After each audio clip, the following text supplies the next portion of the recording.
Hi, I'm Tyler, and in this video, I'm going to talk about one of those movies that's not technically a Christmas movie, but it takes place during Christmas, and that's good enough for me. So let's talk about why Tokyo Godfathers is no perfect movie.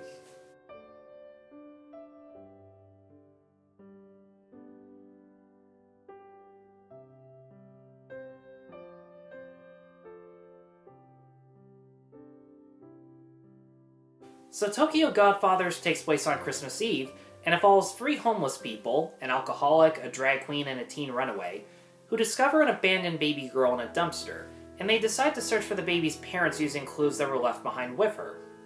This movie was directed by the late Satoshi Kon, and it is a shame that he's passed away because his visual style felt different from other anime directors.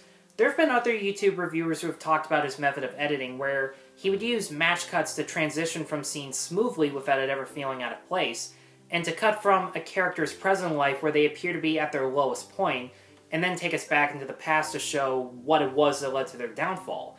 And the matching transitions would illustrate how similar their present and past lives are, and that running away from the past hasn't changed anything about them as people.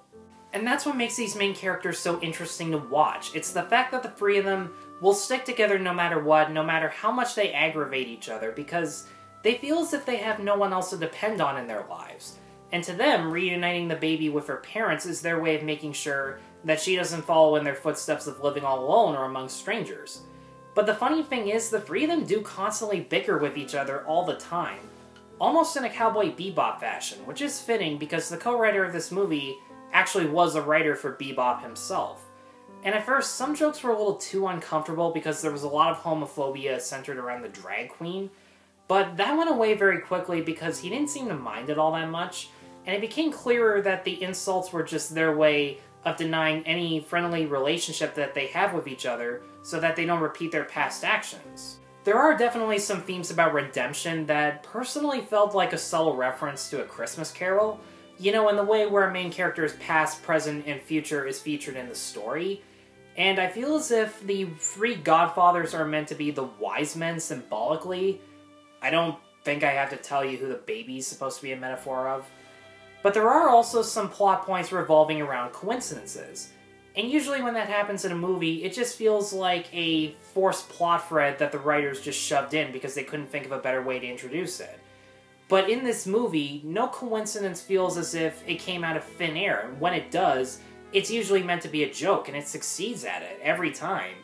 And there's one moment in particular that was funny as hell. If you've seen the movie, you probably know what I'm talking about. It revolves around a car crash, let's just put it like that.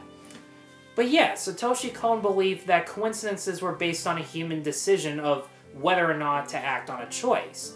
For example, the three main characters choose, in their own free will, to search for the baby's parents. On their way, they find someone trapped under a car and they choose to help him. Out of gratitude, that person decides to give them his business card if they need anything. It turns out that business card is one of the clues that they needed to uncover. If I had any issues with the movie, it's that I didn't buy into the teenager's backstory or why she decided to run away. We do see a flashback of her at home where she's a lot more loud, bitter, and violent, and there's this event that felt tragic to her that pushed her over the edge. But then in the present, she's a lot more calm and restrained compared to the other two. So I didn't feel like her past and her present really correlated with each other. Tokyo Godfathers has stylish direction, great writing, and clever themes on coincidences and fate that make it a movie that you can pop in at any time of the year, let alone during Christmas. And for that reason, I'm going to give Tokyo Godfathers a 4 out of 5. Guys, thanks as always for watching. Look forward to more Christmas reviews this month. Have you seen Tokyo Godfathers, and if so, what did you think about it? Be sure to let me know in the comments below. Be sure to like, subscribe, check out my other reviews at NoPerfectMovie.com. And once again, thank you all very much for watching. Take care.